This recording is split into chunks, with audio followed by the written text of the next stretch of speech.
श्रीगुरुभ्यो नमः।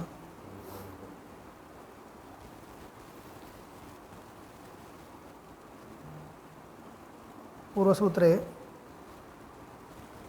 भावे चोपलब्धे इति भावाच्चोपलब्धेः इति द्वेधा व्याख्यानं कृतम्। अनया प्रत्यक्षोपलब्ध्या लोहितशुक्लकृष्णानि त्रीणि रूपाणि ततो वायुमात्रम् आकाशमात्रं चेत्यनुमेयं ततः परं ब्रह्म एकमेव अद्वितीयम्। तत्र सर्वप्रमाणानां निष्ठाम् अवोचाम इत्यस्ति। किमुक्तं भवति? अनया प्रत्यक्षोपलब्ध्या, प्रत्यक्षतः एव इदं कार्यकारणयोरनन्यत्वम् उपलभ्यते बहुत्र। तन्तुपटयोः मृद्घटयोः एवं घटे नष्टेपि मृदवशिष्यते, मृदि नष्टायामपि तत्कारणम् अवशिष्यते, तस्मिन् नष्टेपि तत्कारणम् अवशिष्यते इत्येवं रीत्या कार्यापेक्षया कारणस्य सत्यत्वम् अनुगतत्वम् उपलभ्यते। एवं यदा अन्ततो गत्वा किम् अवशिष्यते इत्युक्ते परमकारणम् एकमेव ब्रह्म अवशिष्यते। तत्रैव सर्वेषां प्रमाणानां निष्ठाम् अवोचाम, सर्वप्रमाणानां निष्ठाम् अवोचाम इत्यस्ति शब्दः। सर्वप्रमाणानां निष्ठाम् अवोचाम इत्युक्ते सर्वेषां वेदान्तवाक्यानामिति पर्याप्तं, सर्वेषां वेदान्तवाक्यानामिति पर्याप्तं। यदि सर्वप्रमाणानाम् इति अपेक्षते तर्हि तत्त्वशुद्धिकारमतरीत्या योजनीयम्।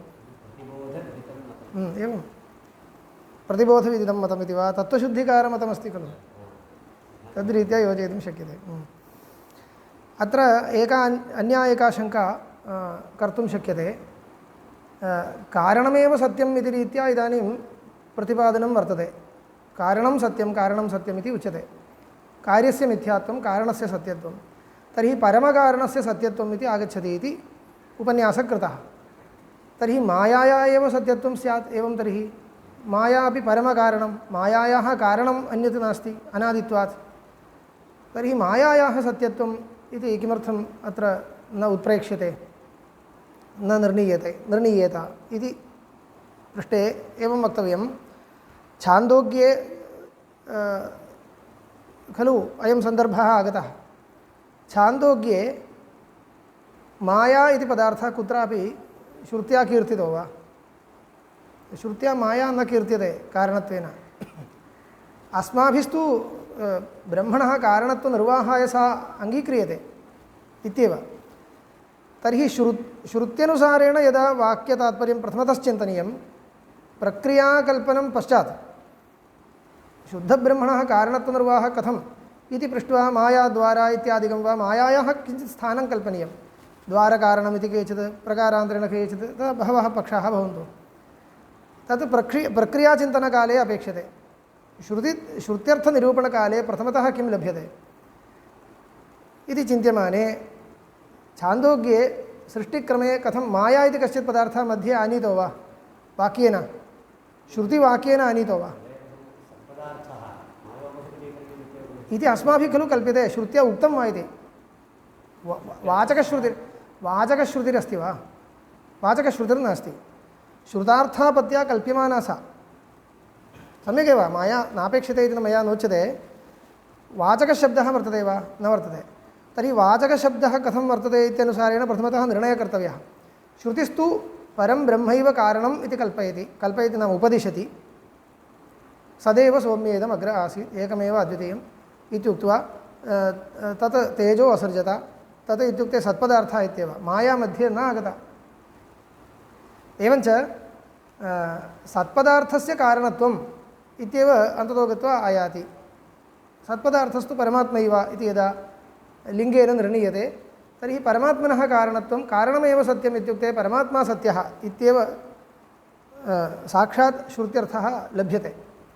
माया कथम् आनीता पश्चात् इत्युक्ते श्रुतार्थापत्या आनीता इति वक्तव्यं। केवलस्य ब्रह्मणः कथं कारणत्वं परिणामिकार्येण केनचित् भवितव्यम् इत्येवम् अपेक्षायां तदनुसारेण माया कल्प्यते इति कृत्वा सा कल्प्यमाना माया कीदृशी भवेत्? सापि सत्या भवतु इति न कल्पयितुं शक्यते। यतोहि श्रुतार्थापत्या यदा किञ्चित् कल्प्यते श्रुत्य अविरोधेन किल कल्पनीयं। ब्रह्मणः अद्वितीयस्य कारणत्वनिर्वाहाय कल्प्यमाना माया ब्रह्मणः सद्वितीयत्वम् आपादयति इत्युक्ते तद् श्रुतार्थापत्तिः दुष्टा भविष्यति। तर्हि श्रुतिस्तु यथा परमात्मस्वरूपं श्रावयति तद् अविरोधेन तस्य श्रुतस्य अद्वितीयस्य ब्रह्मणः कारणत्वनिर्वाहाय कल्प्यमाना माया अर्थापत्या कल्प्यमाना माया तस्य अद्वितीयत्वं यथा न भञ्जयेत् तथा कल्पनीया भवति। तर्हि पारमार्थिकसत्या न कल्पनीया भवति, व्यावहारिकसत्या इति कल्पनीयं भवति। व्यावहारिकसत्यत्वे सति तस्याः अपि निवृत्तिरवश्यं भाविनी इति कृत्वा ज्ञाननिवर्त्यत्वादिना तस्यापि सत्यत्वं नास्ति इति प्रकारान्तरेण निर्णयितुं शक्यते। मायायाः निवृत्तिश्रवणाच्च यत्र अन्यत्र श्रुतौ माया श्रूयते तत्र तस्याः निवृत्तिरपि श्रूयते। अत्र किं श्वेताश्वतरोपनिषदि वर्तते, माया श्रूयते, तत्र निवर्त्यमाना सा श्रूयते। एवञ्च अनिवर्त्या काचन माया कुत्रापि न श्रुता इति कृत्वा मायायाः अपि निवर्त्यमानत्वात् तत्र प्रकृतसन्दर्भे परमकारणत्वेन श्रुत्या अनुक्तत्वाच्च श्रुत्या परमकारणं यदुक्तं तस्य सत्यत्वं वक्तव्यं, तच्च ब्रह्मैव इति कृत्वा तत्रैव वेदान्तवाक्यानां निष्ठाम् अवोचाम इति योजनीयं। तथा च मायायाः परमसत्यत्वम् इति तु अनेन चिन्तनेन नागच्छति इति प्रसङ्गादुक्तं तावदेव। अग्रिमं सूत्रं सत्त्वाच्चावरस्य इतश्च कारणात् कार्यस्य अनन्यत्वम्। अत्र पश्यन्तु, एकः अंशः वक्तव्यः। भाष्यकारैः सर्वत्र सूत्रस्य अवतरणकाले इतश्च कारणात् अनन्यत्वं कार्यस्य, कार्यकारणयोः अनन्यत्वं व्याख्यातुम् इदम् अस्ति इत्येव।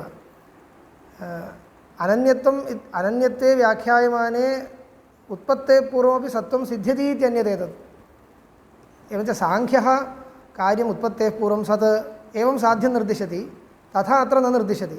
अनन्यत्वम् एव साध्यं, सर्वत्र अनन्यत्वं साध्यम्। अनन्यत्वं तादात्म्यापरपर्यायम्। इदानीं तादात्म्यसिद्धे उत्पत्तेः पूर्वमपि तत् भवत्येव इति कृत्वा सत्कार्यवादे पर्यवसानं भवति, तावदेव। एवञ्च साक्षात् सत्कार्यवादमेव साधयति इति न सूत्रकारः, अनन्यत्वं साधयति। अनन्यत्वमित्यस्य अर्थद्वयं। प्रथमतः अन्यत्वेन अभावः इति, द्वितीयः तादात्म्यम् इति। तादात्म्यं व्यवस्थापयति इदानीम् अनेकैः सूत्रैः। तादात्म्ये व्यवस्थापिते तादात्म्यस्य कादाचित्कत्वाभावात् उत्पत्तेः पूर्वमपि तदस्ति इति अवश्यम् अङ्गीकर्तव्यं, तथा च उत्पत्तेः पूर्वमपि सत् इति लभ्यते इत्येव। सत्त्वाच्चावरस्य इतश्च कारणात् कार्यस्य अनन्यत्वं यत्कारणं प्रागुत्पत्तेः कारणात्मनैव कारणे सत्त्वम् अवरकालीनस्य कार्यस्य श्रूयते इति। अवरकालीनस्य कार्यस्य उत्पत्तेः प्राक् कारणात्मना एव कारणे सत्त्वं श्रूयते, कारणात्मकत्वं श्रूयते। प्रागुत्पत्तेः कारणात्मना एव कारणे सत्त्वं, कारणे कार्यस्य कारणात्मना सत्त्वं, तादात्म्येन सत्त्वमिति। कारणतादात्म्येन कार्यस्य सत्त्वं श्रूयते, श्रुत्यापि उच्यते इति। कार्यस्य यस्मात् कारणात् इत्यर्थः। यतः इत्युच्यते खलु, यतः इति स्थाने यत्कारणं यतो हि इति एवम् अर्थे। प्रागुत्पत्तेः कारणात्मना एव कारणे सत्त्वम् अवरकालीनस्य कार्यस्य, अवरकालीनस्य पश्चात्कालीनस्य कार्यस्य श्रूयते। सदैव सौम्येदमग्र आसीत् आत्मा वा इदमेक एव अग्र आसीत् इत्यादौ इदं शब्दगृहीतस्य कार्यस्य कारणेन सामानाधिकरण्यात्। पश्यतु, सदैव सौम्य इदम्, इदं नाम इदानीं परिदृश्यमानम् इदं जगत्। सदैव इति इदं सत्पदयोः सामानाधिकरण्यम्, इदं सत्पदयोः सामानाधिकरण्यम्। अतः तेन किं ज्ञायते, तदर्थयोः तादात्म्यं ज्ञायते।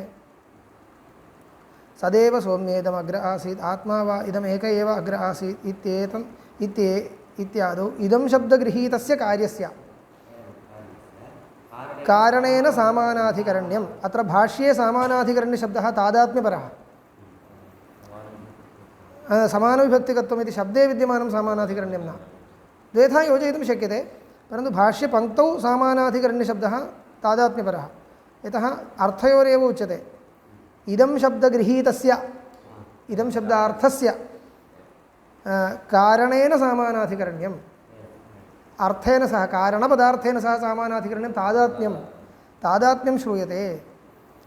शब्दयोः समानाधिकरण्यं श्रूयते इत्यपि सम्यक्, शब्दयोः समानाधिकरण्यं समानविभक्त्यन्तत् एवं तदेव यच्च यदात्मना यत्र न वर्तते न तत् ततः उत्पद्यते। यथा सिकताभ्यस्तैलं न वर्तते, युक्तिं वदति, व्यतिरेकं दर्शयति। इदमपि साङ्ख्यकारिकायाम् अस्ति। असदकरणात् उपादानग्रहणात् सर्वसम्भवाभावात् शक्तस्य शक्यकरणात् कारणभावाच्च सत्कार्यम् इति एका साङ्ख्यकारिका। अत्र कार्यस्य उत्पत्तेः पूर्वं सत्त्वं साधयितुं तर्काः निर्दिश्यन्ते। तत्रैव अस्ति उपादानग्रहणात् इत्यस्ति, नियतोपादानकत्वम् उपादाननियमः यदि सत्कार्यवादो न स्वीक्रियेत तर्हि उपादाननियमो न स्यात्। आम्, आकस्मिकत्वापत्तिः यतः कुतश्चित् यत्किञ्चित् जायेत इति स्यात्। तदेव उच्यते यच्च यदात्मना यत्र न वर्तते न तत् ततः उत्पद्यते। यथा सिकताभ्यस्तैलं, सिकता ज्ञायते खलु, मृत्तिका न, तदेव नद्यास्तीरे वा समुद्रस्य तीरे वा भवति किल, मृद्विशेषः इत्येव, मृद्विशेष एव सः। शिलाचूर्णम् इति वा वक्तव्यं किमपि, अस्तु, सा सिकता इति। ततः तत् शिलायाः चूर्णरूपं भवति सिकता। मृत्तिका मृत् इत्युक्ते इदं सिकताभ्यः न प्ररोहति, तदेव किञ्चित् वैलक्षण्यमस्ति तदेव। ततः तैलं न लभ्यते, सिकतानां निष्पीडने तैलं न लभ्यते। कुतः इत्युक्ते तैलस्य तत्र सूक्ष्मरूपेण सिकतासु तादात्म्यं नास्ति। तस्मात् प्रागुत्पत्तेः अनन्यत्वात् उत्पन्नमपि अन्यदेव कारणात् कार्यमित्यवगम्यते। तस्मात् प्रागुत्पत्तेः उत्पत्तेः प्राक् अनन्यत्वात् तादात्म्यात्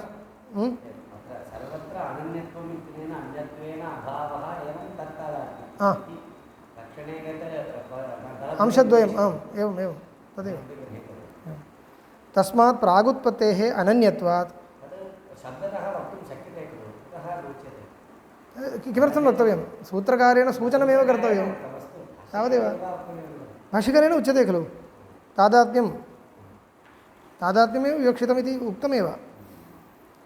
यच्च यदात्मना यत्र न वर्तते न ततः उत्पद्यते यथा सिकताभ्यस्तैलं तस्मात् प्रागुत्पत्तेः अनन्यत्वात् उत्पन्नमप्यनन्यदेव कारणात् कार्यमित्यवगम्यते। उत्पत्त्यनन्तरमपि तथैव, उत्पत्तेः पूर्वमपि तथैव। यथा च कारणं ब्रह्म त्रिषु कालेषु सत्त्वं न विभिचरति एवं कार्यमपि जगत् त्रिषु सत्त्वं न विभिचरति। इदं भ्रामकं वाक्यं। यथा च कारणं ब्रह्म त्रिषु कालेषु सत्त्वं न विभिचरति, कारणं ब्रह्म त्रिषु कालेष्वपि सत्त्वं न विभिचरति, एवं कार्यमपि जगत् त्रिषु कालेषु सत्त्वं न विभिचरति। तर्हि जगदपि सत्यमित्येव किञ्चित् अद्वैतं विस्मृतं वा भाष्यकारैः इति चेत् न। एकञ्च पुनस्तत्सत्त्वम्, एकञ्च पुनस्सत्त्वं, सत्त्वम् अद्वैतं विस्मृतमिति कदा स्यात्, जगति पृथक् सत्त्वं वर्तते इति उच्यते चेत् अद्वैतं व्यभिचरितम्, अद्वैतं नष्टम् इति स्यात्, विस्मृतमिति। तथा न, एकञ्च पुनस्तत्सत्त्वम्, अतः अपि अनन्यत्वं कारणात् कार्यस्य। अत्र विवक्षा एतावती एव, यत्किञ्चित् उत्पन्नं वस्तु सत्त्वेनैव खलु प्रतीयते, सत्त्वं न विभिचरति इति सम्यगेव। अत्र मया तूष्णीम् उक्तमिति न, भ्रामकवाक्यमिति। इदं वाक्यं स्वीकृत्य माध्वानां ग्रन्थेषु कुत्रचित् शङ्करभगवत्पादैरपि शङ्कराचार्यैरपि जगतः सत्त्वमेव उक्तं, मिथ्यात्वं न विरुद्धम् उक्तमस्ति इति उत्थाप्य प्रदर्शितमस्ति। तत् किमर्थं जगतः मिथ्यात्वं परित्यज्य क्वचित् परित्यज्य किं प्रयोजनं शङ्कराचार्याणाम्। अतः तथा न, अत्र विवक्षा कीदृशी अस्ति, सत्त्वेन प्रतीयते कार्यं कार्यस्य सत्तादात्म्यं वक्तव्यम्, अनन्तरं तत् सत्पदार्थस्य परमकारणस्य पारमार्थिकत्वं च वक्तव्यम्, एतावदेव। एतदर्थं कार्यं यत्किञ्चित् प्रतीयमानं कार्यं सत्त्वं न व्यभिचरति इति अपेक्षते। यदा नासतो विद्यते भावो नाभावो विद्यते सतः इत्यत्र उक्तं खलु। नीलो घटः इत्यत्र नैल्यं व्यभिचरति, सन्घटः इत्यत्र सत्त्वं न व्यभिचरति इति स्पष्टीकृतं। सन्घटः इत्यत्र नीलो घटः इत्यत्र को विशेषः, नैल्यं अन्यत्र व्यभिचरति, सत्त्वं कोऽपि पदार्थो न व्यभिचरति। तस्मात् ब्रह्मणः सर्वात्मकत्वं वर्तते इत्यत्र इदमेव मानं। यतः सत्त्वेन रूपेण सर्वं सत्तादात्म्यापन्नमेव प्रतीयते, सत्तादात्म्य अनापन्नं चेत् किमपि न प्रतीयते।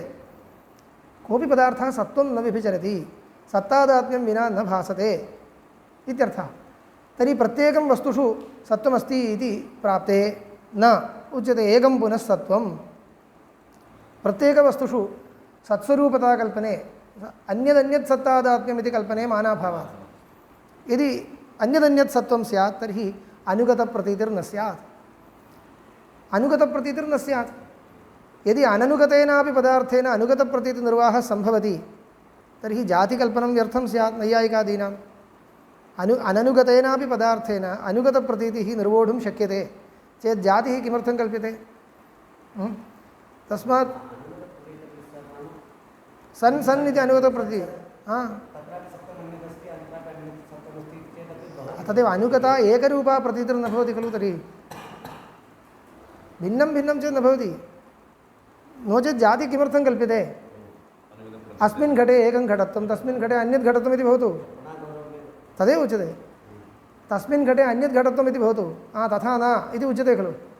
अनुगतः एकः पदार्थः अपेक्षते। तत्रापि अनुगतप्रतीतिः द्वेधा, क्वचित् शब्दानुगममात्रं क्वचित् अर्थानुगमोऽपि।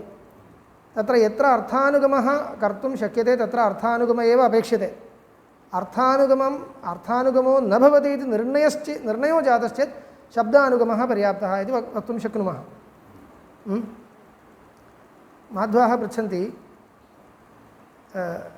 तत्र सर्वत्र सत्तादात्म्यं प्रतीयते इति कृत्वा अनुगतम् एकं सत्त्वमस्ति, सन्घटः सन्पटः इत्येवं सर्वत्र सत्त्वप्रतीतिरस्ति, सत्तादात्म्यप्रतीतिरस्ति इति कृत्वा एतदन्यथानुभवत्या भवता सत्तादात्म्यम् इति एकं सत् तस्य तादात्म्यं सर्वत्र वर्तते इति यदि कल्प्यते तर्हि असत् नृशृङ्गम् असन् वन्ध्यापुत्रः इत्येवम् अनुगतप्रतीतिः अस्ति खलु।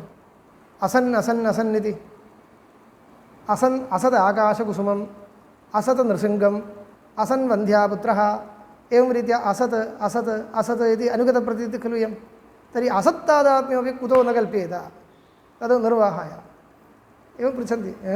असत्तादात्म्यम् इति चेत् तथा न, तत्र इयम् अनुगतप्रतीतिस्तु शब्दानुगममात्रं विषयीकरोति। असत् इति शब्दः, असत्त्वम् इति पदार्थः वर्तते। असत्त्वं सखण्डो धर्मः। असत्त्वं नाम किम्? असत्त्वं नाम अप्रतीयमानत्वं, नाम किम् अनुल्लिख्यमानत्वम्, अनुल्लिख्यमानत्वं न किं सत्तादात्म्यशून्यत्वम् इत्येव भवतु असत्त्वं। सत्तादात्म्यशून्यत्वम् असत्त्वम् इति कश्चित् सखण्डो धर्मः, तदनुगममात्रेणापि सम्भवति। तत्र सिद्धौ तद्विषये चर्चा वर्तते, तत्रैव पश्यामः। इदं मया किमर्थम् उक्तम् इत्युक्ते बहुत्र अस्माकं शब्दप्रयोगस्तु भवति, परन्तु तत्र सर्वत्र अर्थानुगमो वर्तते जना। शब्दानुगममात्रेणापि भवति। इदम् इत्युक्ते पश्यन्तु, व्याप्तिः इति अस्ति। व्याप्तिः एकः पदार्थः, इदमपि इदम् एतस्य व्याप्यम्, इदम् एतस्य व्याप्यम्, इदम् एतस्य व्याप्यम्, एवम् अनुगतव्यवहारः अस्ति। वस्तुगत्या व्याप्तिः भिन्ना, अयं शब्दानुगमः। धूमे या वह्निव्याप्तिः सा एव अन्यत्र अन्यव्याप्तिः इति नास्ति, तथा नास्ति, व्याप्तिः भिन्ना एव। परन्तु किं कथञ्चित् शब्दानुगमो वर्तते। व्याप्तिः इति लक्षणेन निर्देष्टुं व्याप्तिलक्षणमिति किञ्चिदस्ति, तेन लक्षणेन सर्वं सङ्ग्रहीतुं शक्यते इति अभिप्रायेण। तदपि लक्षणे पदार्थाः भिन्ना एव, पदार्थाः भिन्ना एव। तदधिकरणं तद् इति उच्यते खलु। तदधिकरणम् इत्युक्ते तत् इत्यनेन गृहीतव्यपदार्थाः भिन्नाः। तदधिकरणवृत्तिः इत्यत्र तच्छब्देन ग्रहीतव्यपदार्थाः भिन्नाः। तथापि सर्वोऽपि पदार्थः तच्छब्देन निर्देष्टुं शक्यते, एकेन सर्वनाम्ना इति कृत्वा अनुगमकृत इव भाति। वस्तुगत्या अत्र शब्दानुगम एव, अर्थानुगमो नास्ति। अनुगतप्रतीतिरपि शब्दानुगममात्रेण निर्वोढव्या इत्येव। एवञ्च मम विवक्षा का अस्ति, यत्र अर्थानुगमः सम्भवति तत्र अर्थानुगमाय एव यत्नः कर्तव्यः। अन्यथा जातिकल्पनं न स्यात् नैयायिकानां। घटः घटः घटः इति अयमपि शब्दानुगम एव, अर्थस्तु भिन्न एव इति उच्यताम्, ज्ञायते खलु। तदा एव गौरवं। तत्तद्घटव्यक्तिषु विद्यमानं घटत्वं वस्तुगत्या अन्यदेव। तर्हि घटः घटः इति व्यवहारः कथम्? अनुगतव्यवहारः। अनुगतव्यवहारस्तु केवलं शब्दानुगममात्रं। शब्दानुगमो नाम एक एव शब्दः सर्वत्र प्रयोक्तुं शक्यते, तावदेव। अर्थस्तु भिन्नः यद्यपि, तथापि तस्य सर्वस्यापि अर्थस्य बोधनाय भवता एक एव शब्दः प्रयोक्तुं शक्यते इति इदम् अनुमतिः लभ्यते। अयमेव शब्दानुगमः इति। तावन्मात्रम् इति उच्यमाने तदा गौरवं। कुतः? प्रतिव्यक्ति भिन्नं घटत्वं कल्पनीयमिति। तस्मात् तथा न कर्तव्यम्। उत्सर्गः कथम् इत्युक्ते, यदि अनुगतप्रतीतिर्दृश्यते तर्हि अर्थानुगमः यदि सम्भवति, अर्थानुगमसम्भवे, अर्थानुगमेनैव अनुगतप्रतीतिनिर्वाहः सम्भवे, अर्थानुगम एव एष्टव्यः, न तु शब्दानुगममात्रम् इति। कथमपि तस्य असम्भवे सत्येव शब्दानुगमः इति शास्त्रीयव्यवस्था वर्तते। अन्यथा जातिकल्पनं न स्यात्। अतः प्रकृते अयं सत्पदार्थस्तु एकेन सत्पदार्थेन सर्वत्र सत्प्रतीत्युपपत्तिसम्भवे पृथक् स्वरूपसत्त्वकल्पनम् अन्याय्यम् इति लाघवतर्कः एकः अस्ति। अस्तु, नैयायिकोक्तरीत्या सत्ताजातिरेव अत्र कल्प्यतां। सत्ता इति काचन जातिः, सा कल्प्यताम् इत्युक्ते तदपि न सम्भवति। कुतः? नैयायिकोक्तरीत्या कल्प्यमाने सा जातिः त्रिष्वेव अस्ति पदार्थेषु, अन्यत्र सत्त्वप्रतीतिः न स्यात्। अस्तु, अन्यत्र सामानाधिकरण्येन अस्ति इति उक्त्वा क्रियताम् इत्युक्ते तर्हि तदानीमपि सम्बन्धः अनुगमो नास्ति। सामानाधिकरण्येन अस्ति इति कथनं केवलं कथनमात्रं तावदेव, तत्र नास्ति।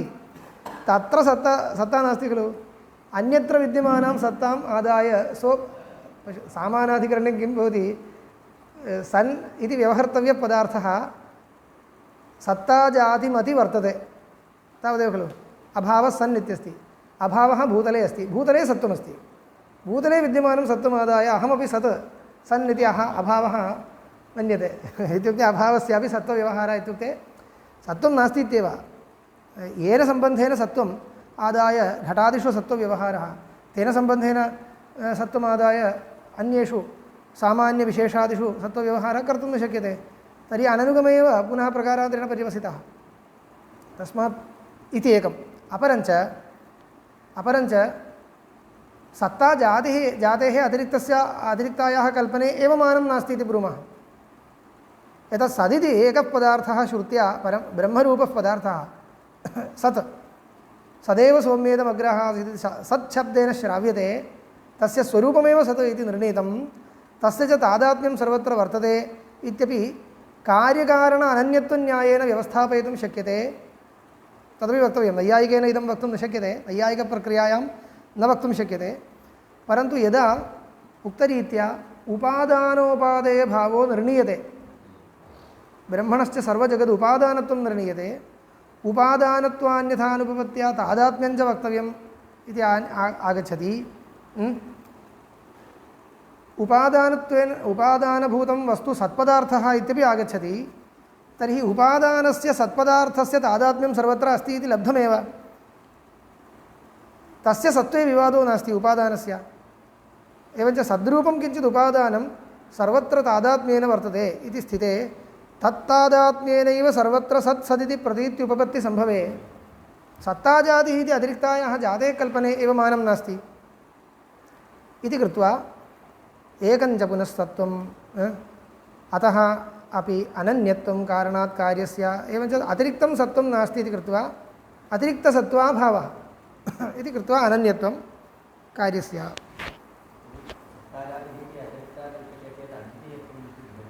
अवश्यं तत् एवं जातिकल्पने अनेके आक्षेपाः भवन्ति विशिष्य सत्ताजातिकल्पने मानं नास्ति इति किमर्थं तस्य कल्पने अपेक्षा नास्ति ब्रह्मैव सद्रूपं वर्तते नैयायिकस्य अपेक्षा भवति तदीयप्रक्रियानुसारेण अपेक्षा अवश्यं भवति अत्र नास्ति तावदेव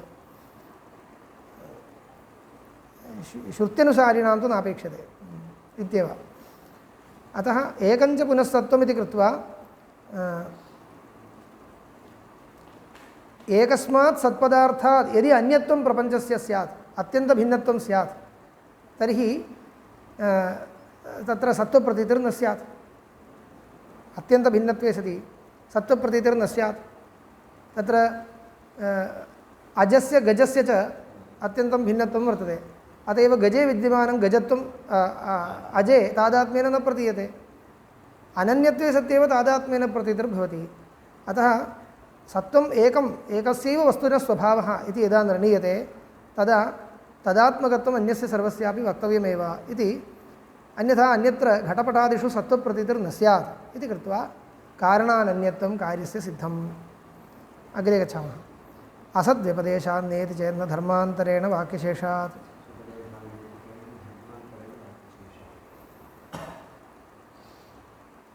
एवञ्च श्रुत्या सत्त्वमेव परमकारणस्य सत्त्वमेव श्रावितम् इति उक्त्वा पूर्वसूत्रं व्याख्यातं तदुपरि इदानीं शङ्का क्रियते असद्व्यपदेशात् इति ननु क्वचित् असत्त्वमपि प्रागुत्पत्तेः कार्यस्य व्यपदिशति श्रुतिः असदेवेदमग्र आसीत् इति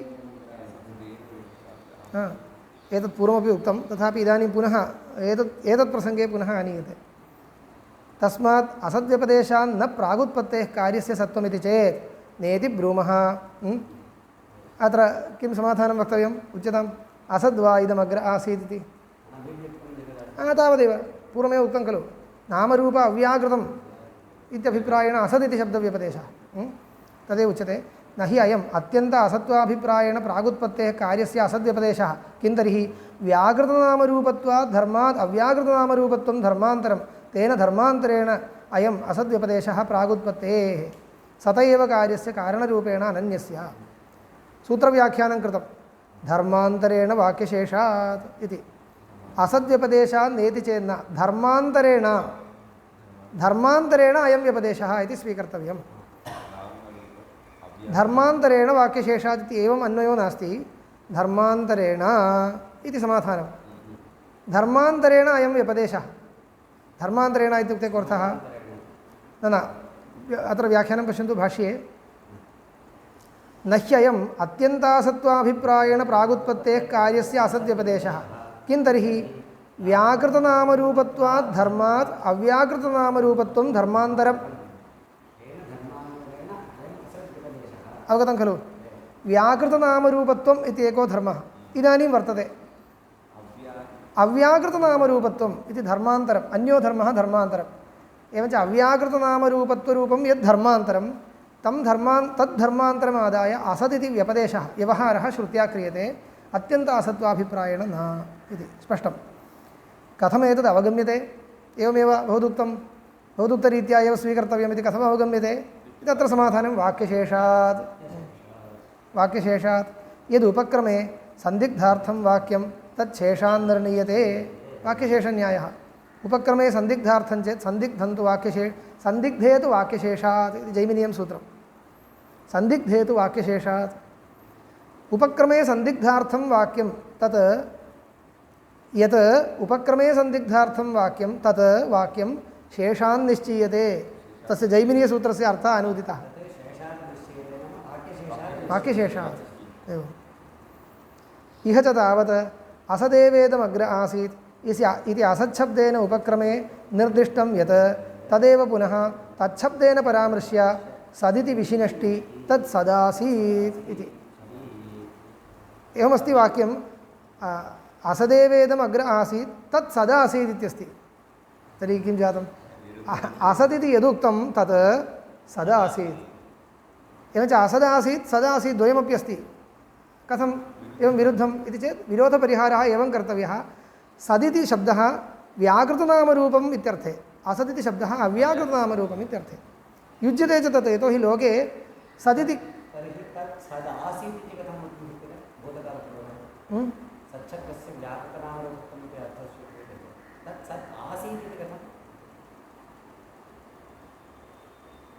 तत् सद् आसीत् इति कथम् इति वा? एवं सम्यक्। आसीत् इत्यस्य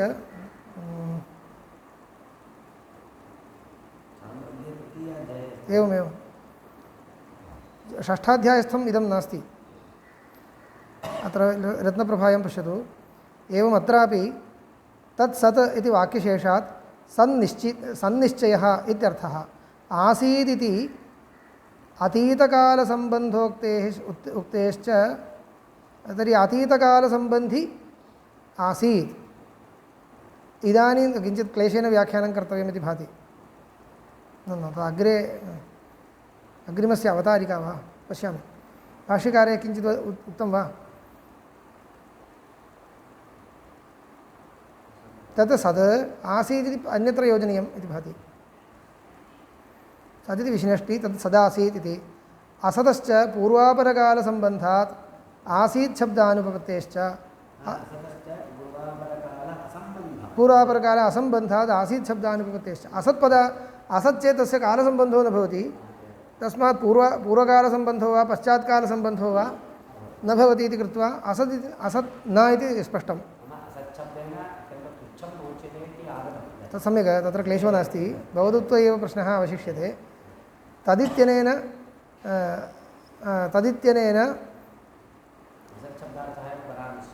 इत्युक्ते व्याकृतनामरूपत्वेन अव्याकृतनामरूपत्वेन रूपेण असदिति शब्दव्यवहारः, तस्यैव पदार्थस्य व्याकृतनामरूपत्वेन रूपेण सदिति व्यवहारः।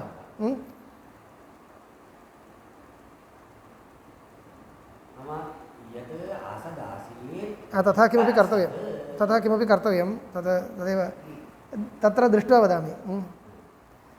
तत्र एवम् अन्वयः कर्तव्यो वा इति तत्रत्य सन्दर्भम् एकवारं पुनः दृष्ट्वा वदामि। अस्तु। अतश्च पूर्वापरकाल असम्बन्धात् आसीत् शब्दानुपपत्तेश्च असद्वा इदमग्र आसीत् इत्यत्रापि तदात्मानं स्वयम् अकुरुत इति वाक्यशेषे विशेषणात् न अत्यन्तासत्वं। पश्यन्तु, यदा असद्वा इदमग्र आसीत् इत्युक्त्वा तत् आत्मानं स्वयम् अकुरुत इति वाक्यशेषः अस्ति। तत् इत्युक्ते असत् शब्देन यत् निर्दिष्टं तत् आत्मानं नाम स्वम् इत्यर्थः। स्वं स्वयमेव कार्यरूपेण किं सम्पादितवान्, कार्यरूपं प्रापितवान्, स्वात्मानमेव कार्यरूपं प्रापितवान् इत्यस्ति। तर्हि कार्यरूपेण प्रापयितुं योग्यं किञ्चित् स्वरूपम् एव तत्र असत् शब्देन निर्दिष्टम् इति ज्ञायते। अतः असत् इति शब्देन अत्यन्त असत्वम् अत्यन्त असत् नोच्यते इति अत्रापि वाक्यशेषेण स्पष्टीभवति। तदात्मानं स्वयम् अकुरुत इति वाक्यशेषे विशेषणात् न अत्यन्तासत्वं। तस्मात् धर्मान्तरेणैव अयम् असद्व्यपदेशः प्रागुत्पत्तेः कार्यस्य। नामरूपव्याकृतं हि वस्तु सच्छब्दार्हं लोके प्रसिद्धम् इति।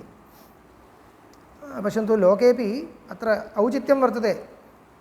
नामरूपेण व्याकृततादशायां सच्छब्देन व्यवहारः, अव्याकृततादशायाम् असच्छब्देन व्यवहारः इति लोकेपि तथा अस्ति।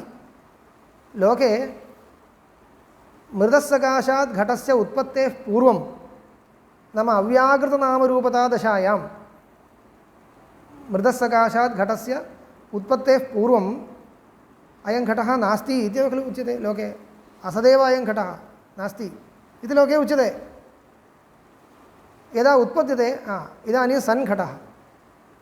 एवञ्च व्याकृतनामरूपत्वाभिप्रायेण लोके सच्छब्दप्रयोगः, अव्याकृतनामरूपत्वाभिप्रायेण असच्छब्दव्यवहारश्च अस्ति इति। अतः श्रुतिरपि तथा व्यवहरति इत्यत्र कोऽपि दोषो नास्ति। तस्मात् अत्यन्तासत्वाभिप्रायेण अत्र श्रुतौ विद्यमानम् असदिति पदं न योजनीयम् व्याकरणामरूपत्वेन तत्र घटः नासीत् इति मत्वा नोच्यते नाम इत्येव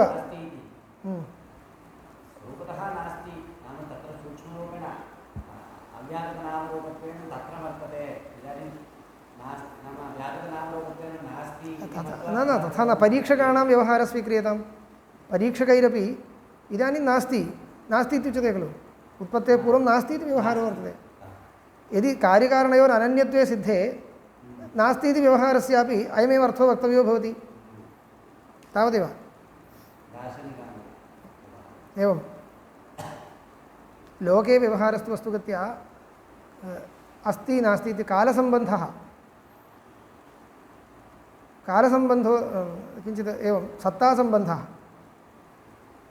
प्रवृत्तिनिमित्तम् अव्याकृतनामरूपत्वम् इति न वक्तव्यं सच्छब्दस्य न व्याकृतनामरूपत्वं सच्छब्दस्य प्रवृत्तिनिमित्तम् अव्याकृतनामरूपत्वम् असच्छब्दस्य शक्यतावच्छेदकम् इति न वक्तव्यं तथा न वक्तव्यं परन्तु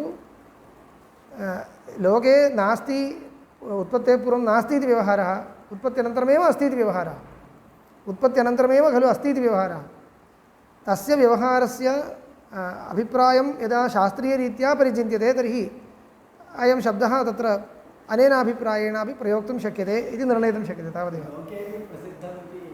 लोके प्रसिद्धमेव लोके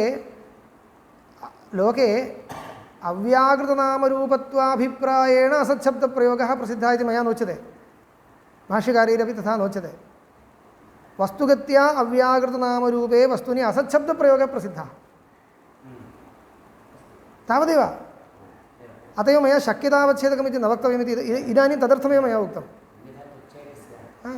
वस्तुतः अव्याकृतनामरूपे शास्त्रेण निर्णीयते अव्याकृतनामरूपमेव तत् इतः परं व्याकरिष्यते इति शास्त्रेण निर्णीयते खलु तर्हि शास्त्रेण अव्याकृतनामरूपत्वेन निश्चिते पदार्थे नाम उत्पत्तेः प्रागवस्थापन्ने वस्तुनि लोके असच्छब्दव्यवहारः अस्ति असच्छब्दव्यवहारो नाम असदिति वा नास्ति इति वा व्यवहारः लोके अस्ति तावदेव अत एव तत् शक्यतावच्छेदकमिति अभिप्रायो न तदा लोकविरोधो भवति भवदुक्तरीत्या लोके एतदालोच्य लोके शब्दप्रयोगं कुर्वन्ति वा न कुर्वन्ति परन्तु लोके यत् शब्दप्रयोगं कुर्वन्ति यं शब्दं कुर्वन्ति तस्य अर्थस्तु शास्त्रनिर्णीत अभिप्रायेण एवमेव खलु अतः तस्याम् अवस्थायाम् एतादृशशब्दप्रयोगो भवति इति तु स्वरसं तदेव उक्तं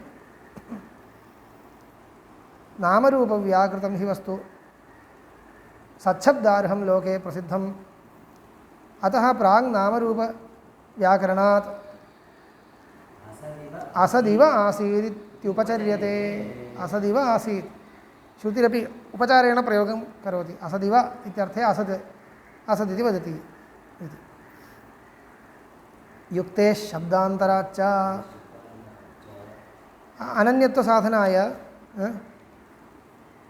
युक्तेश्च तत्र युक्तेः शब्दान्तराद्यंशद्वयं तत्र युक्तेः इत्यंशस्य बहुदूरं व्याख्यानमस्ति युक्तेः अनन्यत्वसाधिकाः अनेकाः युक्तयः सन्ति कार्यकारणयोः अनन्यत्वसाधिकाः अनेकाः युक्तयः सन्ति इति युक्तेः इत्यस्य विस्तृतं व्याख्यानं शब्दान्तराच्च इति श्रुतिः उदाह्रियते तदग्रे युक्तेश्च प्रागुत्पत्तेः कार्यस्य सत्वम् अनन्यत्वञ्च कारणाद् अवगम्यते शब्दान्तराच्च युक्तिस्तावद् वर्ण्यते दधिघटरुचकाद्यर्थिभिः प्रतिनियतानि कारणानि क्षीरमृत्तिकासुवर्णादीन्युपादीयमानानि लोके दृश्यन्ते सांख्योक्तयुक्तिरेव मया उक्तं खलु सत् असदकरणात् उपादाननियमो उपादानग्रहणात् इति कारिका उपादाननियमः दृश्यते अयम् उपादाननियमो न स्यात् कः उपादाननियमः दधिघटरुचकाद्यर्थिभिः प्रतिनियतानि कारणानि क्षीरमृत्तिकासुवर्णादीन्युपादीयमानानि लोके दृश्यन्ते दध्यर्थी क्षीरमेव उपादत्ते घटार्थी मृत्तिकामेव उपादत्ते इत्येवं लोके नियमो दृश्यते न हि दध्यर्थिभिर्मृत्तिका उपादीयते न घटार्थिभिः क्षीरं तद् असत्कार्यवादे नोपपद्यते अयं नियमः सत्कार्यवादिना एव निरूपयितुं व्यवस्थापयितुं शक्यते न तु असत्कार्यवादिना इति उच्यते नियतोपादानकत्वम् उपादानकत्वं व्यवस्था लोके या दृश्यते सा असत्कार्यवादे नोपपद्यते। इदं सर्वं गीताभाष्यव्याख्यानेपि बहुधा मध्ये आगतमस्ति। असत्कार्यवादे नोपपद्यते। अविशिष्टे हि प्रागुत्पत्ते सर्वत्र सर्वस्य असत्वे कस्मात् क्षीरादेव दध्युत्पद्यते न मृत्तिकाया एव घटः उत्पद्यते न क्षीरात्। इयं व्यवस्था कथं स्यात् इति किमुक्तम् असत्कार्यवादिना उत्पत्तेः पूर्वं कार्यस्य अत्यन्तासत्वं स्वीकृतम्। उत्पत्तेः पूर्वं नाम कारणावस्थायां कारणे इत्यर्थः। कारणे यस्मात् कारणात् कार्यं जायते इति वक्तव्यं। मृदः सकाशात् घटो जायते इति वक्तव्यं। तस्यां मृदि उत्पत्स्यमानस्य घटस्य उत्पत्तेः पूर्वम् अत्यन्त असत्वम् इत्यङ्गीकृतं। सर्वथा सत्तासम्बन्धो नास्ति इत्यङ्गीकृतं। तर्हि अत्यन्त असतः घटे मृत्तिकायां यदि यथा घटस्य अत्यन्तासत्वं तथा तन्तुष्वपि घटस्य अत्यन्तासत्वं वर्तते। मृत्तिकायां यदि यथा अत्यन्तासत्वं तथा इदम् अत्यन्तासत्वं चेत् तन्तुष्वपि तथैव। तन्तुषु घटः अस्ति वा न अत्यन्तासन् एवं खलु। मृत्तिकायाम् उत्पत्तेः पूर्वं घटः अस्ति वा न अत्यन्तासन् इति यथा वाक्यम् उच्यते तथा तन्तुषु घटः अस्ति वा न अत्यन्तासन् इति वक्तव्यं। तर्हि अत्यन्तासत्वं तत्रापि तुल्यमिति कृत्वा तन्तुभ्योऽपि घटो जायताम् इत्यापत्तिः सम्भवति। कुतः इति तदेव कुतः इति उच्यते। लोकमर्यादापि सा कथम् आनीता इति खलु इदानीं परीक्षकैः चिन्तनीयमस्ति। घट एव मृत्तिका एव घटस्य उपादानकारणं न तन्तुः। इयं लोकव्यवस्था कथम् आगता इत्येव खलु इदानीं चर्चा वर्तते। तस्यां दशायां तत्र कारणं वक्तव्यं। यदि अत्यन्तासत्वं यदि स्यात् तर्हि इदानीं युक्तिः इयमेव। अत्यन्तासत्वं तत्रापि अस्ति तर्हि ततोपि जायताम्। अयम् एकः तर्कः। एतदुपरि गन्तव्यं भवतु। प्रथमसोपानमिदं तावदेव। अग्रे पश्यतु। अथ इत्यस्ति। अथ अविशिष्टेपि प्रागसत्वे क्षीरे एव दध्नः कश्चित् अतिशयो न मृत्तिकायाम् एवं वक्तव्यं भवता। किमपि वक्तव्यं खलु तत्र इत्येव वक्तव्यं। पश्यतु मृत्तिकायां घटः अत्यन्तासन् तन्तुष्वपि घटः अत्यन्तमसन् उत्पत्तेः पूर्वं।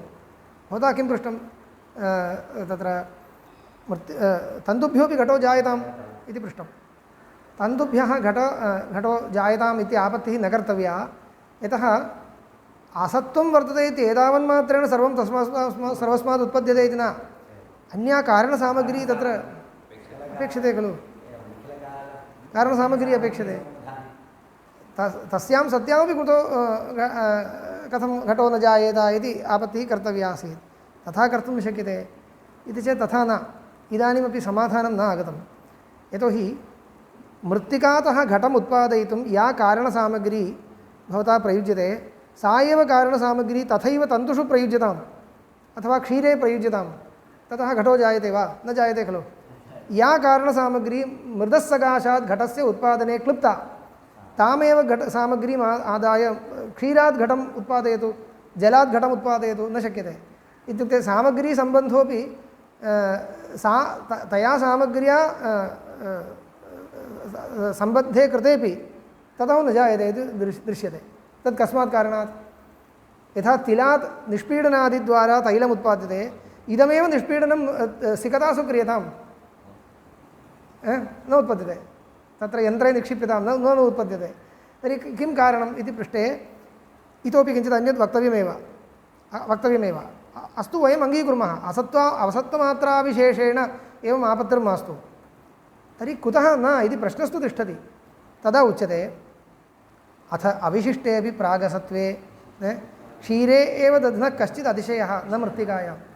क्षीरादेव दधि उत्पद्यते न मृत्तिकातः। कुतः इत्युक्ते क्षीरे कश्चन अतिशयः वर्तते। सः अतिशयः मृत्तिकायां नास्ति। कश्चन विशेषः दध्युत्पादनानुकूलः कश्चित् विशेषः। दध्युत्पादकत्वम् इति पर्याप्तं न। दध्युत्पादकत्वं नाम कारणत्वम् इत्यर्थः। तदेव कथमिति निरूप्यते इदानीं। दध्नि क्षीरे विद्यमानो विशेषः दध्युत्पादकत्वम् इति न वक्तव्यं। दध्युत्पादकत्वं नाम दधिनिरूपितकारणत्वम् इत्यर्थः। तदेव कथमिति तस्य पृष्ठतः किमस्ति इति पृच्छन्नस्मि। दध्युत्पादकत्वमेव विशेषः इति न वक्तव्यं। दध्युत्पादकत्वं किं कृतं? क्षीरस्यैव दध्युत्पादकत्वं न मृत्तिकायाः इति कथम् इति पृष्टे क्षीरे एव कश्चित् अतिशयो वर्तते, यश्च अतिशयः मृत्तिकायां नास्ति, तस्मात् मृत्तिकातः दधि नोत्पद्यते, क्षीरादेव दध्युत्पद्यते इति विशेषो वक्तव्यः। अथ अविशिष्टेपि प्रागसत्वे यद्यपि प्राग असत्वम् अविशिष्टम् उभयत्रापि तुल्यं, तथापि क्षीरे एव दध्नः कश्चित् अतिशयः न मृत्तिकायां, मृत्तिकायामेव घटस्य कश्चित् अतिशयः न क्षीरे इति कृत्वा व्यवस्था सिद्ध्यति इत्युच्येत। तर्हि अतिशयवत्वात् प्रागवस्थायाः असत्कार्यवादहानिः सत्कार्यवादसिद्धिश्च इति। कोऽयम् अतिशयो नाम इति प्रष्टव्यम्। अतिशयः इति शब्दमात्रं तस्य अर्थः कः? कश्चित् अतिशयो वर्तते इत्युक्ते भोः तदेव मया उच्यते सूक्ष्मरूपम् इति शब्देन उच्यते। भवता अतिशयशब्देन कथनेन प्रयोजनं नास्ति। अयमेव अतिशयः अतिशयः इति भवता उक्तं खलु, तदेव कार्यस्य सूक्ष्मरूपम् इति मया उच्यते। ये सत्कार्यवादः एव भवता स्वीकृतः। अतिशयः इति शब्दान्तरं प्रयुक्तम् इति कृत्वा सत्कार्यवादः नष्टः इति न इति। तर्हि अतिशयवत्वात् प्रागवस्थायाः असत्कार्यवादहानिः सत्कार्यवादसिद्धिश्च। यतोहि तत्र किं भवति, अतिशयः शक्तिः इत्यादि शब्दान् वदन्ति केचन। एतस्य प्रश्नस्य उत्तरं वक्तुम् अतिशयः वर्तते, तत्रैव शक्तिरस्ति किञ्चित् एवं शक्तिः इति तत्र कारिकायामेव शक्तस्य शक्यकरणात् इति अस्य अर्थः इदानीम् अत्र स्पष्टीक्रियते। शक्तिरस्ति अतिशयः अस्ति इति भवता उक्तं खलु। शक्तिः इति वा अतिशयः इति वा शब्दः प्रयुज्यताम्। अस्याः शक्तेः शक्यं किं? शक्तस्य शक्यकरणात् इति कारिकायां तस्यैव अर्थः उच्यते। शक्तं मृद्येव शक्तिरस्ति, घटजननानुकूला शक्तिः मृद्येव अस्ति इत्युच्यते खलु। मृद्येव विद्यमानायाः अस्याः शक्तेः शक्यं किं? शक्यं नाम शक्तेः शक्यं नाम अनया शक्त्या निष्पादनीयं शक्यम् इत्युच्यते। मृदि विद्यमानायाः शक्तेः शक्यः घट एव न क्षीरम् इति वक्तव्यं खलु। मृदि विद्यमानायाः शक्तेः क्षीरमपि शक्यं वा? न, घट एव शक्यः। इयं व्यवस्था यदि न स्यात् तर्हि पुनः अव्यवस्थैव। मृदि काचन शक्तिरस्ति, तस्याः शक्तेः यत्किञ्चित् शक्यं भवेत् इत्युक्ते पुनः व्यवस्था नष्टा।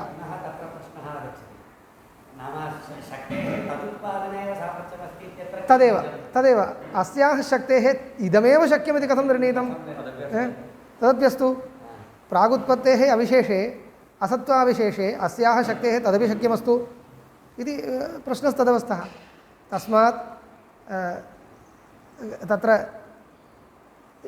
इयं शक्तिः घटनिरूपिता एव शक्तिः इति वक्तव्यं खलु। घटसम्बन्धिनी एव घटजनिका एव शक्तिः इति कथं नियमः इत्युक्ते किञ्चित् सूक्ष्मरूपं तत्र वर्तते, शक्त्या सम्बद्धं वर्तते इति वक्तव्यं। तर्हि तत्र सूक्ष्मरूपम् अङ्गीकृतम् असदिति वक्तुं न शक्यते। सत्यं घटे सदसतोः सम्बन्धो न वक्तव्यः। सद्रूपायाः शक्तेः असद्रूपेण घटेन कथं सम्बन्धः? यदि असद्रूपेण घटेनापि सम्बन्धो भवति तर्हि असत्त्वाविशेषात् पटेनापि सम्बन्धो भवतु। मृदि विद्यमानायाः शक्तेः सत्याः शक्तेः सद्रूपायाः शक्तेः घटेनैव सम्बन्धः इति वक्तव्यं। किं विद्यमानेन घटेन सम्बन्धो वा अविद्यमानेन घटेन सम्बन्धो? सता घटेन सम्बन्धो वा असता घटेन सम्बन्धो वा? असता घटेन इति वक्तव्यम्। असता घटेन चेत् असता पटेनापि भवतु। असत्त्वं नाम कोऽपि विशेषो नास्ति, अविद्यमानता एव।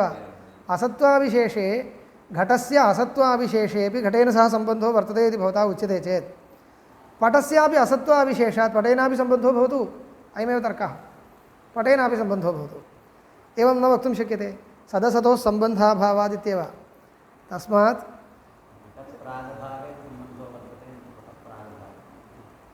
घटप्रागभावेन सम्बन्धः इति भवता उच्यते नूतनकोटिः घटप्रागभावेनैव सम्बन्धः घटस्यैव प्रागभावः वर्तते न तु पटस्यैव पटस्य प्रागभावः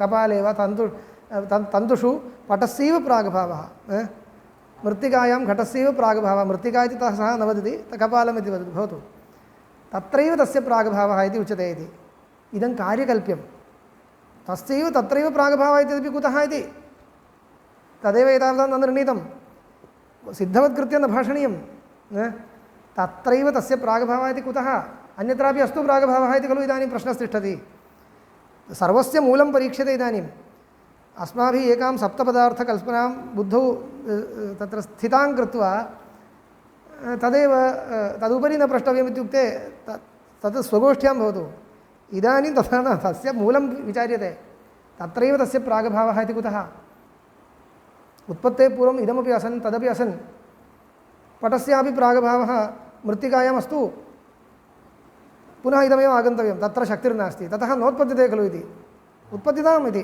कुतः नोत्पद्यते इति खलु प्रश्नः ओ मृत्तिकातः पटो नोत्पद्यते अतएव कुतः इति खलु पृच्छामः नोत्पद्यते इति लोकसिद्धं नोत्पद्यते इति तु नोत्पद्यते अत एव इति परीक्षकैर्न वक्तव्यं तस्मात् कुतो नोत्पद्यते इत्यस्य कारणे पृच्छ्यमाने कारणं बीजं वक्तव्यम् अत एव उच्यते असत्त्वाविशेषे ततोपि उत्पद्येत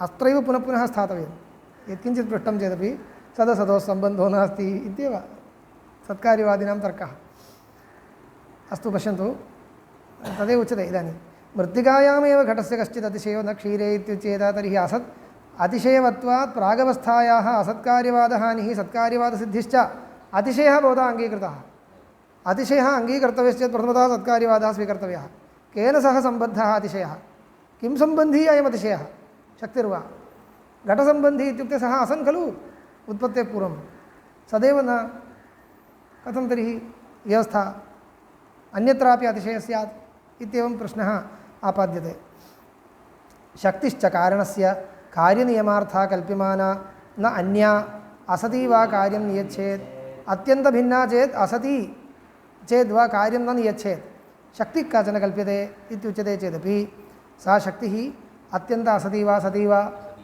असती चेत् कार्यं न नियमयति असतः अन्यनियामकत्वं नैव दृष्टं सती चेत् किं सम्बन्धिनी इयं शक्तिः असत्सम्बन्धिनी शक्तिश्चेत् कार्यं न नियमयति सत्सम्बन्धिनी शक्तिः इति वक्तव्यं मृदि विद्यमाना या शक्तिः सत्पदार्थसम्बन्धिनी न तु असत्सम्बन्धिनी असत्सम्बन्धिनी इत्युक्ते दोषद्वयं सदसदो सम्बन्धाभावः इति एको दोषः असत्सम्बन्धिनी शक्तिश्चेत् असत्त्वाविशेषात् अन्यत्रापि नियमयेत् इति एवं दोषद्वयम् अतः शक्तिश्च कारणस्य कार्यनियमार्था कल्प्यमाना न अन्या असती वा अत्यन्तभिन्ना चेदपि कार्यं न नियमयति असती चेदपि कार्यं न नियमयति अन्या वा असती वा अत्यन्तभिन्ना शक्तिशक्तिमतोः शक्तिमतः सकाशात् शक्तिः अत्यन्तभिन्ना न वा इति एकः विकल्पः अत्यन्तभिन्ना चेत् कार्यं न नियमयति शक्तिशक्तिमतोः तादात्म्यं वक्तव्यं तत्र एकं तादात्म्यं प्रागेव कल्पनीयं तस्मात् अन्या न भवति असती अपि न भवति यदि अन्या वा असती वा स्यात् कार्यं न नियमयेत् असत्त्वाविशेषात् अन्यत्वाविशेषाच्च इति नियमः न स्यात् असत्त्वाविशेषात् अन्यदपि कार्यं नियमयेत् अन्यत्वाविशेषाच्च अन्यदपि कार्यं नियमयेत् तस्मात् कारणस्य आत्मभूता शक्तिः आत्मभूता नाम तादात्म्येन स्थिता स्वरूपान्तर्गता इत्युक्ते अत्यन्ताभिन्ना इति न अत्यन्ताभिन्ना इति न वक्तव्यं तादात्म्यापन्ना इति तस्मात् कारणस्य आत्मभूता शक्तिः शक्तेश्च आत्मभूतं कार्यम् अपि च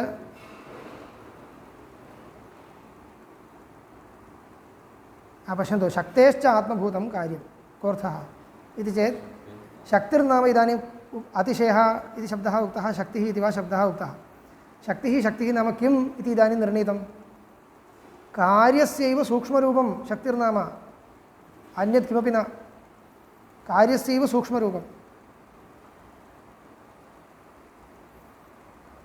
तस्मात् शक्तेरात्मभूतं कार्यमित्युक्तं कार्यस्यैव सूक्ष्मरूपम् इदानीं शक्तिर्नाम तस्मात् शक्तेः रूपं खलु कार्यमपि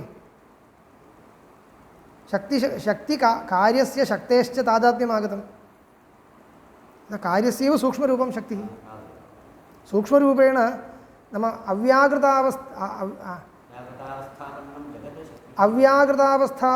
अव्याकृतावस्थापन्नं कार्यमेव शक्तिः व्याकृतावस्थापन्नस्य कार्यस्य अव्याकृतावस्थापन्नेन पदार्थेन सह तादात्म्यं वक्तव्यं खलु तदभिप्रायेण उक्तम्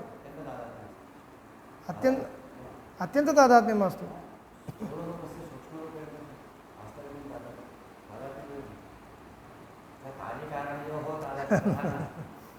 इदमपि अत्यन्ततादात्म्यं न इदमपि अत्यन्ततादात्म्यं न घटस्य घटेन सह इत्युक्तेपि स्थूलरूपापन्नस्य घटस्य सूक्ष्मरूपापन्नघटेन सह इति खलु वक्तव्यं तर्हि अत्यन्ततादात्म्यं न इदमपि अत्यन्ततादात्म्यं न भेदाभेद एव कश्चिदंशः भिद्यते खलु स्वल्पोपि अंशः न भिद्यते चेदेव अत्यन्त अभेदः इति वक्तव्यम् अत्र कश्चिदंशः भिद्यते अतः शक्तेश्च आत्मभूतं कार्यमिति पुनः तादात्म्याभिप्रायेणैव उच्यते अपि च कार्यकारणयोर्द्रव्यगुणादीनाञ्च अश्वमहिषवद् भेदबुद्ध्यभावात् तादात्म्यम् अभ्युपगन्तव्यं युक्तिः पुनः युक्त्यन्तरं कार्यकारणयोर्द्रव्यगुणादीनाञ्च कार्यकारणयोः द्रव्यगुणादीनाञ्च द्रव्यस्य गुणेन सह अत्यन्तभेदः इति नैयायिकरीत्या कार्यस्य कारणस्य च अत्यन्तभेदः एवं न वक्तव्यम् इति कुतः अत्यन्तभेदो नाम किम् अश्वमहिषवद्भेदः स्यात् अयमेव अत्यन्तभेदः अश्वमहिषयोरिव अयमेव अत्यन्तभेदो नाम अश्वमहिषवद्भेदः अस्ति वा तद् नैयायिकेनापि न वक्तव्यं खलु अश्वमहिषयोर्यथा भेदः उपलभ्यते तथा कार्यकारणयोर्भेदः उपलभ्यते वा द्रव्यगुणयोर्भेदः तथा उपलभ्यते वा न इति अवश्यं वक्तव्यं नैयायिकेन अश्वमहिषवद्भेदबुद्ध्यभावात् तादात्म्यम् अभ्युपगन्तव्यं तेनापि इति एका प्रतिज्ञा तदुपरि अग्रे चिन्तनीयमस्ति अद्य समापयामि यतः इदम् एकमागतं खलु अश्वमहिषवद्भेदः नाङ्गीकर्तव्यः खलु इति नैयायिकः वदेत् न अश्वमहिषयोर्यथा भेदः तथैव अत्रापि भेदः भेदः स्यात् तर्हि अश्वं विनापि महिषस्तिष्ठति महिषं विनापि अश्वस्तिष्ठति इति वद द्रव्यं विनापि गुणस्तिष्ठेत् तिष्ठति वा न तद्वारणाय किं कर्तव्यं तथा न द्रव्यं विना गुणो न तिष्ठति इत्यस्य कारणं किं समवायः अभ्युपगम्यते अश्वमहिषयोः समवायो नास्ति अश्वमहिषयोर्भेदस्तु यः अश्वमहिषयोर्मध्ये यः भेदः तद्वदेव द्रव्यगुणयोरपि भेदः परन्तु अश्वमहिषयोस्तु संयोगमात्रं न समवायः इति कृत्वा अश्वं विनापि महिषस्तिष्ठति महिषं विनापि अश्वस्तिष्ठति अत्र तु द्रव्यगुणयोः कार्यकारणयोर्वा समवायः स्वीक्रियते तस्मात् सम्बन्धकृतम् इदं वैलक्षण्यम् इति सः उपपादयिष्यति खलु तर्हि अग्रे गन्तव्यं तदर्थम् अग्रे वादः प्रवर्तते अद्य समापयामि।